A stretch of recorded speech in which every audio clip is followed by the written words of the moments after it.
बेटारी शादी कदी हुईला बता दो, मारी बेटी ने कठे सगाई हुईला बता दो, दुकान रो बढ़िया मुहूर्त निकाल दो। भगवान थाका जी सो भगवान कोई को नहीं।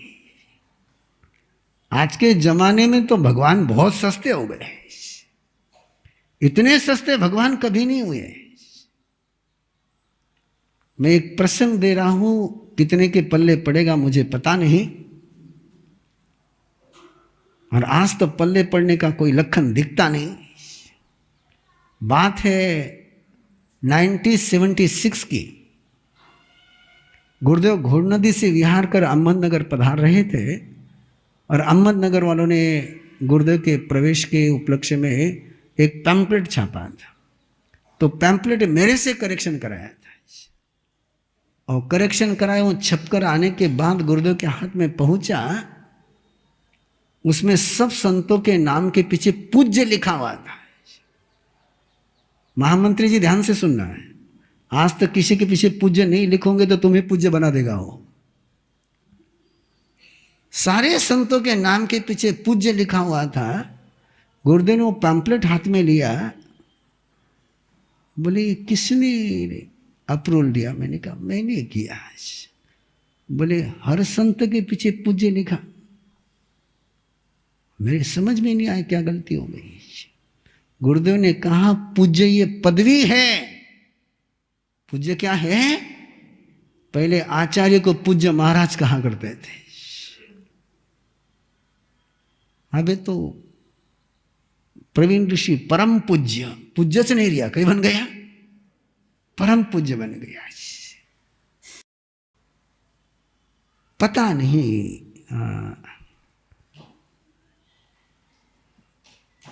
रविंद्र मुनि जी महाराज साहब मेरे लिए बोला करते थे, तुम इस समाज में अनफिट हो। अभी भी जाकर के पूछोगे तो एक ही कहते कि प्रवीण ऋषि इस समाज में अनफिट है। किसको पूज्य है? क्या परम पूज्य है? लेकिन आज तो किसी साधु और किसी साध्वी के पीछे आपसे कहीं मिस्टेक से रह जाए पू लिखना, तो पू आएगा ही आएगा।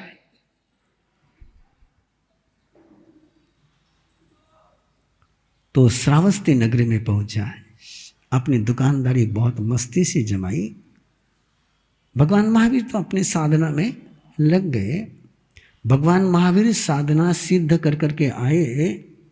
उसके पहले श्रावस्ती में गोशालक का साम्राज्य स्थापित हो गया। आगम की साक्ष्य है कि भगवान महावीर से भी ज्यादा फॉलोअर, बोलो तो सही, गोशालक के। भगवान महावीर से ज्यादा फॉलोअर गोशालक के। और परमात्मा प्रभु महावीर भी श्रावस्ती नगरी पधारे। अरे भैया कल कह दिया तो मैंने भूल गया।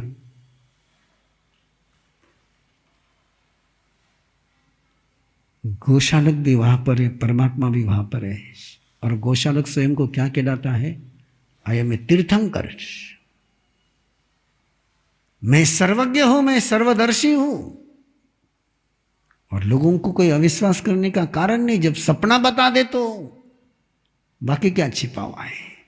परसों बारिश आएगी कि नहीं आएगी, आएगी तो कितने घंटे आएगी, तुम्हारे वेधशाला फेल हो जाए लेकिन गौशाला सक्सेस हो जाता था। वो बता देता था कि तेरी दुकान पर आज कितने कस्टमर आएंगे और कितना बिजनेस होगा, बता देता था।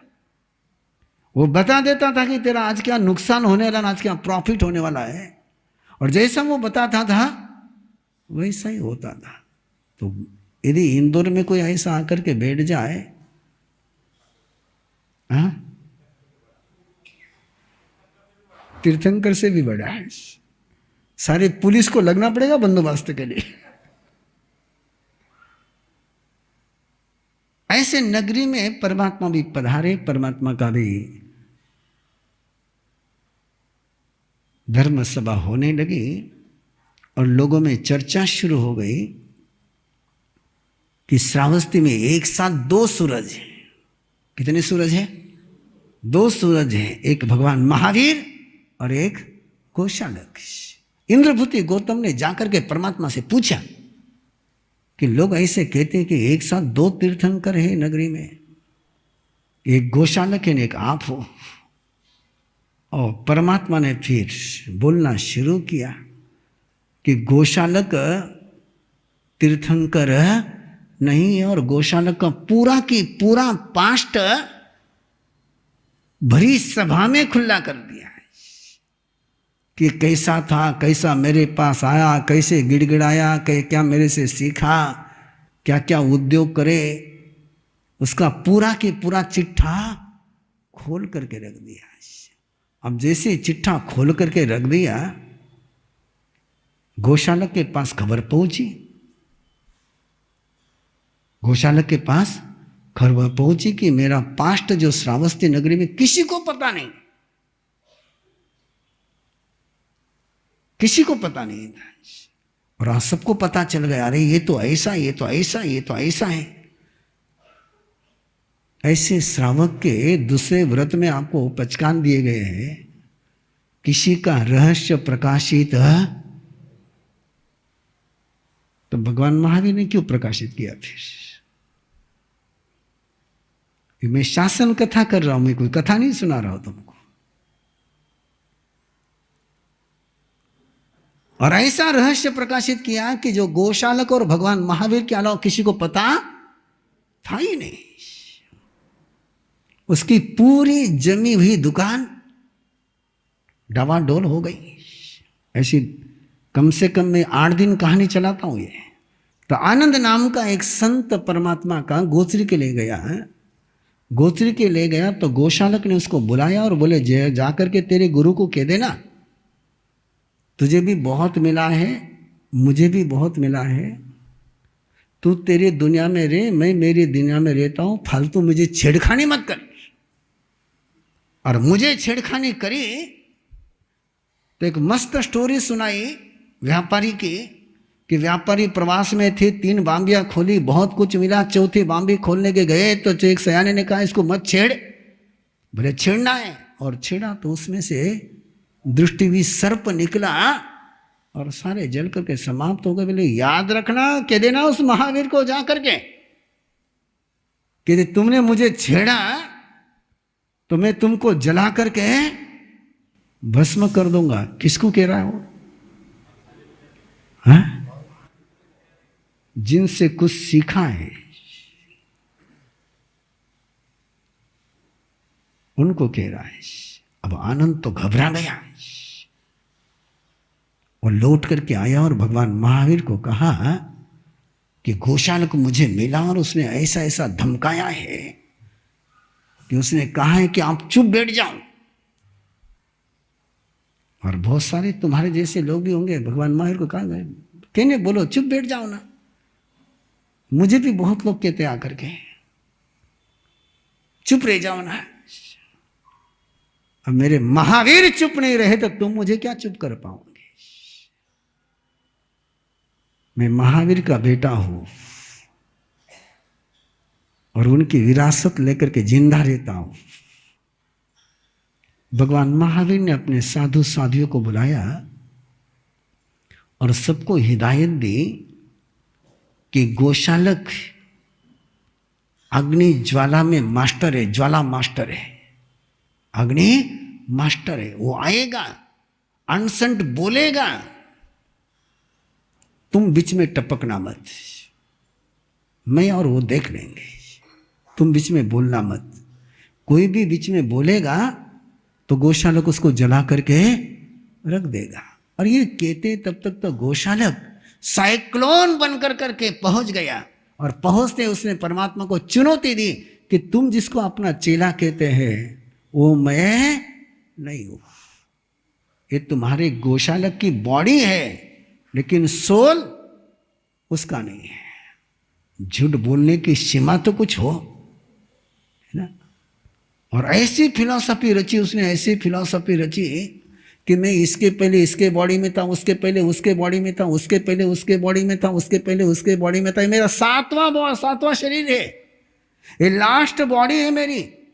इस बॉडी में मैं आया हूं, ये गौशालक की बॉडी है, जवान बॉडी थी इसलिए इसमें आया हूं, बाकी मैं गौशालक। भगवान महावीर ने कहा अरे किसी चोर को पकड़ने के लिए लोग गए और चोर भागता गया और कोई वोट छिपने के लिए नहीं मिली, तो उसने कॉटन रुई का फाया सामने पकड़ा और सोचता है कि मैं इसकी वोट में छिपा हुआ हूं, तो क्या वोट में छिप पाएगा? बोले गौशालक, तूने मेरे से सीखा है, मैंने तुझे सिखाया है, और तू इनकार करता है, वो कहां कबूल करे? और कबूल करता तो गौशालक बनता है काय को? और भगवान महावीर की तो बात कबूल करने के इसको पचकान। सारे इतने मानने वाले मिल गए, फिर क्यों कबूल करें? और वो बोलता गया तो सर्वानुभूति और सुनक्षत्रानुगार दोनों को बर्दाश्त नहीं हुआ। पहले सर्वानुभूति आगे बढ़े और गौशालों को कहने लगे, अरे जिसने तुझे सिखाया, पढ़ाया, लिखाया, समर्थ बनाया, उसके उपकार को स्वीकार करने के बजाय तो ये कर रहा है। और गौशालक ने ऐसे गुस्से से उसके तरफ देखा कि वही जल करके भस्म हो गया, राख हो गई। सुनक्षत्रानुगार आगे बढ़ा तो उस पर भी वो प्रयोग किया, लेकिन आग कमजोर पड़ गई थी, आग कमजोर पड़ गई थी। सर्वानुभूति तो तुरंत गत प्राण हो गए, लेकिन सुनक्षत्रानुगार परमात्मा के पास आते और संलेखना पचक करके फिर आयुष्य पूरा करते हैं। अब गौशालक ने देखा, पूरे आतंक छा गया माहौल में, पूरी धर्म सभा का माहौल भयभीत हो गया। ये क्या हो गया? भगवान के सामने भगवान के शिष्य को जला करके मौत के मुंह में पहुंचा दिया, और भगवान बचा नहीं सके। और भगवान कहते मैंने गौशालक को बचाया।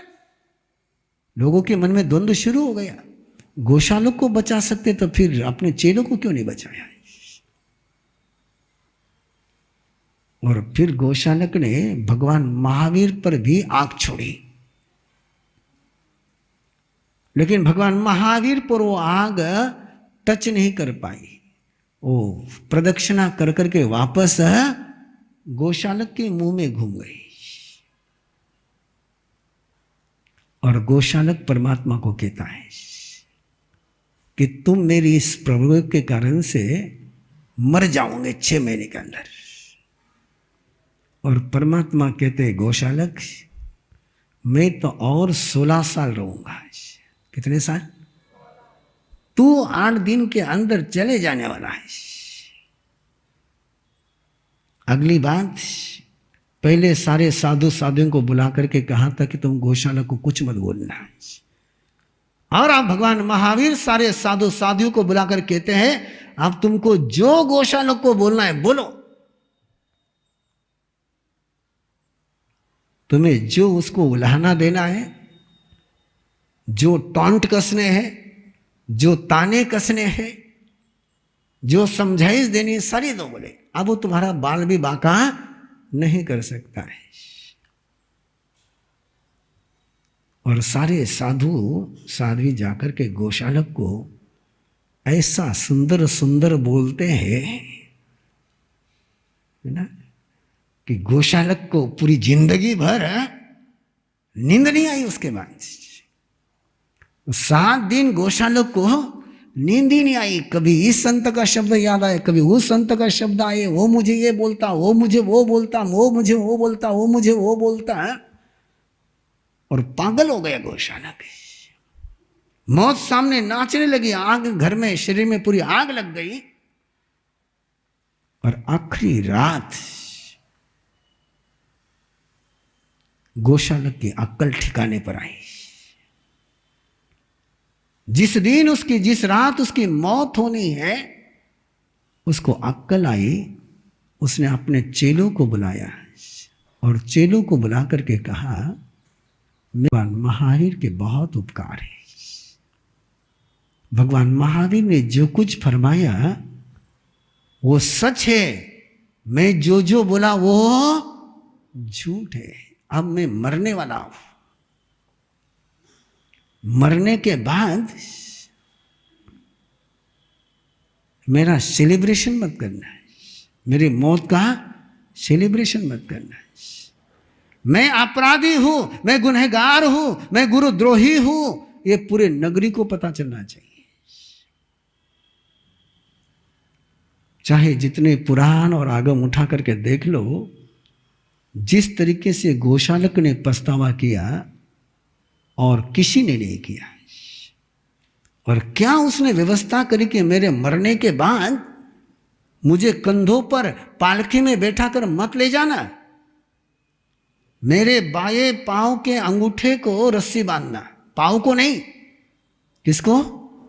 बाएं पांव के अंगूठे को रस्सी बांधना और इस नगरी के रास्ते पर मुझे घसीटते घसीटते ले जाना, मुझे कंधे पर उठाना मत, मेरे जयकारे लगाना मत। जब अंदर में पाप जिंदा होता है तब धर्म जिंदा होता है। अपने पाप का एहसास हो जाए उसमें आराधना शुरू होती है। और जब तक तुम पाप को छिपाते रहते हो तब तक धर्म निष्प्राण रहता है। मेरे बाएं पांव के अंगूठे को रस्सी बांधना, इस नगरी के रास्ते रास्ते पर घसीटते हुए ले जाना है, दुराहे तिराहे चौराहे पर ढिंढोरा पीटना, ढिंढोरा पीटना कि ये गुरुद्रोही है, ये गुरु घाती है, और मेरे मुंह पर थूकना, इसको कहते गरहा। परिक्रमा में, निंदा में, गरिहा में, इसको कहते गरहा। अपने पाप की सार्वजनिक रूप से घोषणा करना, सार्वजनिक रूप से तिरस्कार स्वीकार करना, अपुरकार भावम जनई गरहायनम भन्ते जीवे किम जनई, अपुरकार भावम जनई करन गुण सेढ़ीम परिवन्नई। चेलों को कहा। और जय राम जी।